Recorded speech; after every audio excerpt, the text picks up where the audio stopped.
Hello everyone, আজ বানাবো হচ্ছে পাতুরি। তো এই যে আমার লাউ গাছ, এখান থেকে পাতা নিয়ে যাব। আর অনেকে মনে করে পাতুরি মানেই হচ্ছে ঝামেলা, বাট আমার কাছে সব থেকে সহজ রেসিপি হচ্ছে পাতুরি।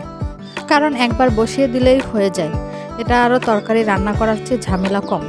আর এই যে আমি লাউ পাতা নিতে এসেছি, এরপরে আমি বাসায় গিয়ে মশলা রেডি করব। আর এই যে এখানে একটা নারকেল, এটা হচ্ছে নারকেল না ঠিক ডাব পেস্ট করে নিয়েছি। আর এইটা থেকে 4 চা চামচ মতো দিয়ে দিলাম। আর দিলাম পেঁয়াজ বাটা, আদা রসুন বাটা, জিরা বাটা, সরিষা বাটা, স্বাদ মতো লবণ, হলুদ আর সামান্য মরিচের গুঁড়া। পাতাগুলো আমি আগেই ধুয়ে নিয়ে নিয়েছি। এর উপরে দিয়ে দিলাম মাছ, সামান্য গ্রেভি আর কাঁচামরিচ দিয়ে মুড়ে নিলেই হয়ে গেল এই যে পাতুরি। আমি বাঁধানোর ঝামেলা করতেছি না, এভাবেই মুড়ে দিলেই হয়ে যাবে। তো এভাবে বাকিগুলোও করে নেব। আর এরপরে রাতের ডিনারের জন্য এই যে রেডি আমার গরম গরম ভাত আর হচ্ছে পাতুরি।